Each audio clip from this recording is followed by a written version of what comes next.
Good day, everyone. We are the reporters of Chapter 8 Performance, Performativity, and the Constitution of Communities, an introduction of Linguistics Anthropological by Laura M. Ahearn.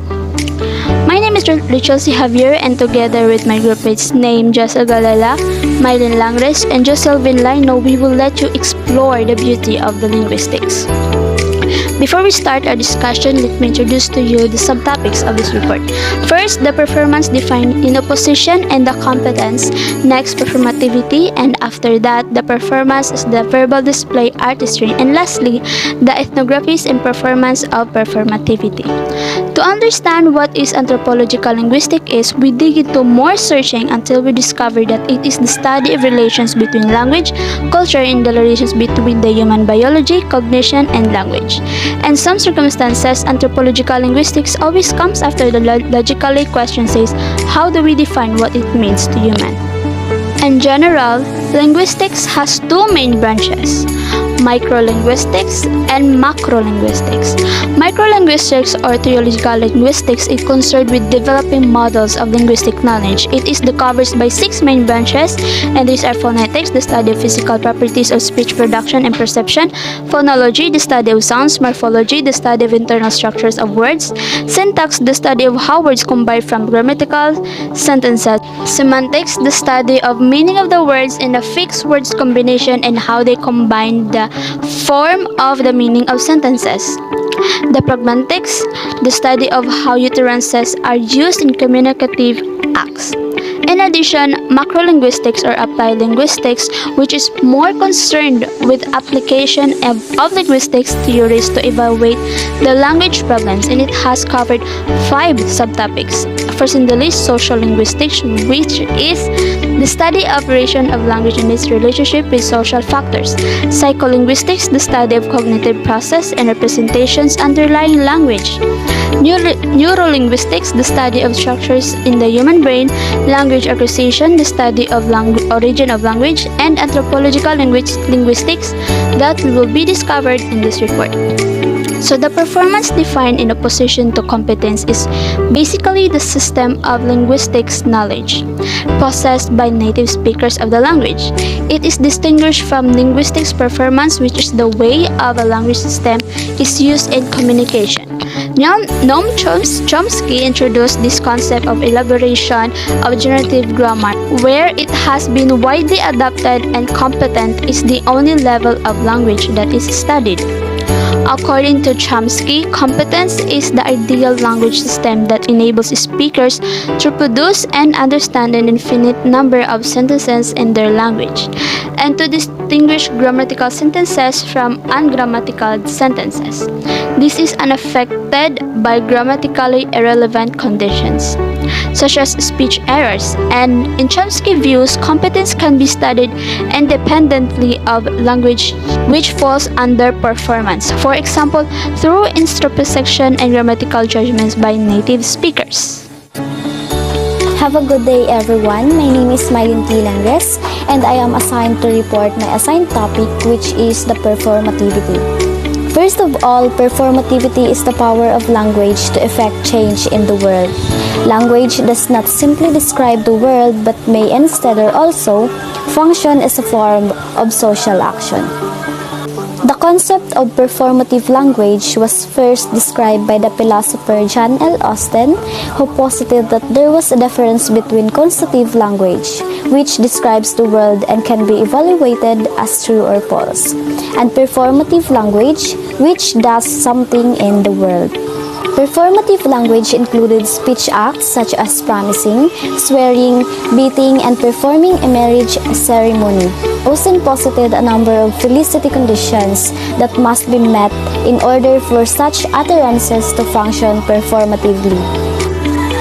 Next is Judith Butler. She developed the concept of performativity to describe how gender is constructed in the 1990s. She also argued that gender is an ongoing and socially constructed process which proceeds through a continuous series of performative acts from, for example, the utterance of "it's a boy" on through a person's lifetime. Performativity then is the process of subject formation which it purports to describe and occurs through linguistic means as well as via other social practices.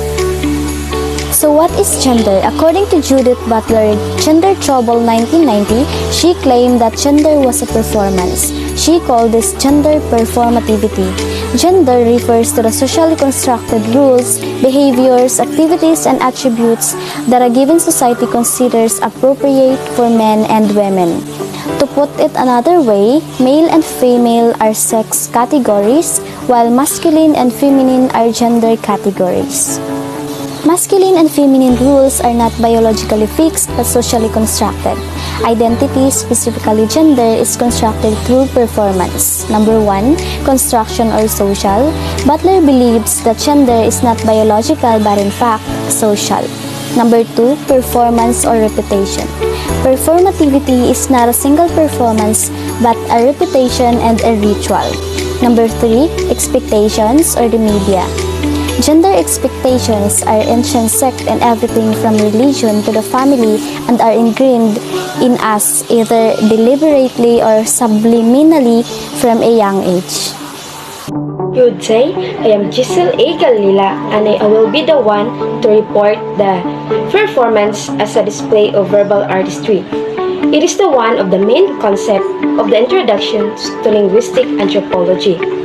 The linguistic anthropologist who defined that the verbal art is called as performances. It explained on what are the concepts and majority events of the arts in which the performers based upon understanding of performance as a mode of speaking. However, performance puts the act of speaking on display objectives, and it also reached to a degree of its interactional setting and opens it to scrutiny by an audience. Performance will also heighten the awareness of the act of speaking and make the audience to evaluate the skill and effectiveness of the performer's accomplishment. So every word and actions are considered differently to everyone in the audience, while the verbal artistry is the perfect title of the scenario. For example, the audience comes to see a story unfold, and that usually only happens when communication takes place. Yet, performances are the perfect way to express ideas and tell stories. The words that are spoken can be translated, interpreted, and understood in different ways with relation to every individual in the audience. Some of the examples of performances that would be known as verbal artistry are the political oratory. So this is the one of the example of performances because this would be interpreted and spoken to every individual. So the next one is what we call storytelling or session. So this is also highlights the word to be interpreted and act in a difficult way. The examples are the other examples are the theater performance. So this would be interpreted, performed, and act in some manner. So the next are the songfest or verbal duels. And the last one is the recital of poetry. So these are the example of performances that this would be performed, interpreted, and act in a different way. So there's also have the case that are common across culturally. So the first one is the special code. So the example of these are the archaic or the esoteric language. So the second case that are culturally include are the poetic or figurative language. So this would be comparing one thing to another thing, and poets use and figure of speech in their poems or language. For examples, what elements of figure of speech are the metaphor. So the next examples are the conventional openings or closing. So the example of these are the explicit statements announcing or asserting performance. The next one is the formal stylistic devices. It talks about the rhyme, vowel, harmony, or other forms of parallelism. The next is the spatial patterns. So the examples are the tempo, stress, and the pitch or bass quality. The next one are the appeals to tradition and the movements. So according to Richard Skinner, a well-known scholar who helped establish the interdisciplinary fields of performance studies, denotes that genre of performance, even every particular instance of genre is concrete, specific, and different from every other, not only in terms of cultural difference, but also in terms of local and individual variation. Its forms for a community tend to be among most memorable, repeatable, reflexively accessible forms of discourse in its communicative repertoire. Good day, I am Jocelvin Layno and my assigned topic is all about ethnographies of performance and performativity. Now let's start with the performance of illusion and illusionary performatives, learning the language of theatrical magic by Graham Jones and Lauren Sweater. Illusion is the thing that is or likely to be wrongly perceived or interpreted by the senses, and illusionary is the nature of illusion. Performance is an act of staging or presenting a play, concert, or any other form of entertainment, while performativity is the power of language to affect change in the world. Language does not simply describe the world but may instead function as a form of social action. There are two concepts of performance and performativity. These are framing and emergence. Framing refers to manipulations of one's belief, while emergence refers to the existence of formation of collective behaviors. Jones and Sweater's analysis on how a magician teaches an apprentice to perform a particular magic trick involving a handkerchief. With this article, The Performance of Illusionary Performatives, the author looks closely at how a magician can create a powerful illusion through both verbal and non-verbal actions. As we all know, performing a magic trick requires framing for you to deceive people's belief that you can actually do it in real life. Talk in particular, Jones and Sweater argued can actually shape the audience's experiences of seeing because the narrative of magician actives a frame in audience members that identifies the event not just a magic trick but as something involving a paranormal form of spooky ghost. Now let's move on to the use of aggressive, highly sexualized jokes among Mexican-American men in Texas. This is the ethnographies of Jose Limon. So as you can see on my PPT, that is the interaction of the men in Texas. Limon reviews past scholarly analysis of these sorts of macho interaction and finds them to be at best unsatisfactory and worst stereotypical.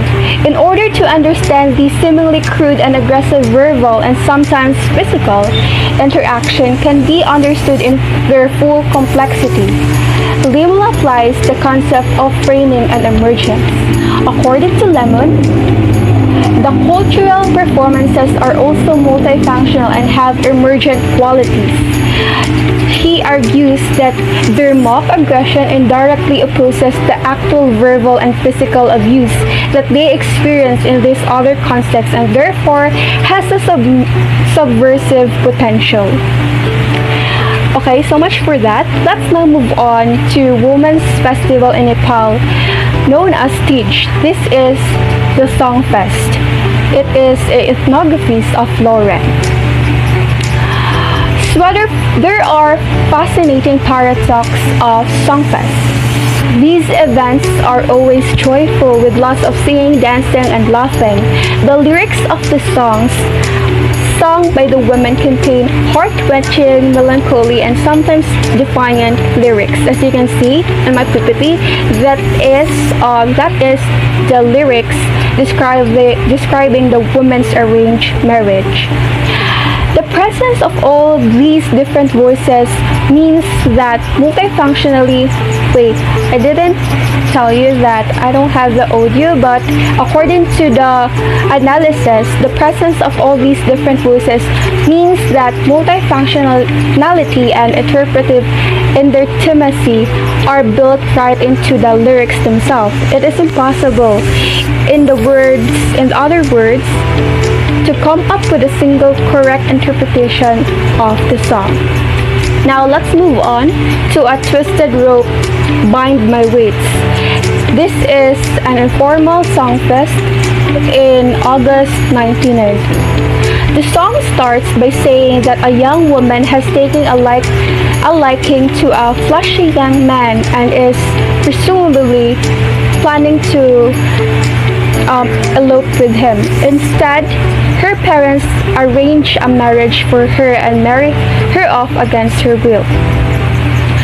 To provide just one example of how these contextual concerns might shape and be shaped by the lyrics of A Twisted Rope Binds My Waist, let us look briefly at the gendered spatial configuration of the participants during a songfest during which the song was sung in 1990. Women at the songfest is generally all sit closely, as you can see on my PPT.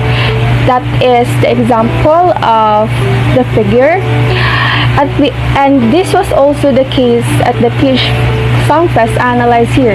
Men, on the other hand, placed themselves around the outskirts of the courtyard. Although the spatial configuration varied quite a bit throughout the Songfest, the general pattern remained. Women clustered toward the center, men spread out more widely around the edges, encircling the women to dance the space.